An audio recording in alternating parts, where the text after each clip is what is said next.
چې دا کم چرګان والا چرګ خرڅ کی نو چرګ حلال کی بیا د هغې خپې او سرونه ځان سره سکی پاتې کی نو که چېرته د دې سړي نه تپوس نه یې کړی او د هغه د اجازت نه بغیر دی دا سرونه او خپې ځان ته پاتې کوي نو دا پاتې کول ناجایز دي سړي جي ناجایز دي او بیا دغه چرګانو والا دغه سرونه او خپې خرڅوي که نه خرڅوي نو چې کله دغه چرګانو والا د چا نه دا شی بغیر د اجازته پاتې کړی دی او بیا یې دی خرڅوي د دې خرڅول حرام دي په هغې باندې پیسې اخیستل هم جایز نه دي بلکې دا غلطي زمونږ ده دا غلطي چا ده جي زمونږ ده مونږ د خپل حق تپوس د سره کولی نه شو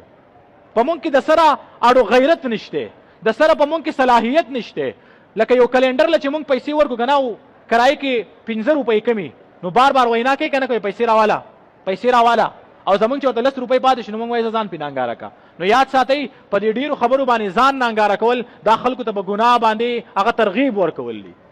خلکو ته په ګناه څه ورکول دي ترغیب ورکول دي یو شی ستا نه دی په کار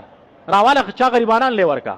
مثال په طور ته کور ته خادي ده یا غم دی چرګان راوړي یا سب میلمانه راغلي دي مثال په طور ته 15 چرګان اخلي ستا خو د 15 چرګانو اخیستو 4 کېږي خو ستا په ماله کې به داسې غریبانان که نه چې د هغو به 4 نه کېږي نو تغه انې شاټینګي د خپې سرونه دکاندار ته مه پاتې کو هغه سم مالداره دی راواله چا غریب لې ورکا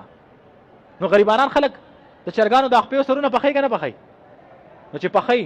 نو چې په پیسو ته چې ولا خیراتي ورکې دعا به درته وکړي که ونه کړي نو لهذا کم چرګانو والا چې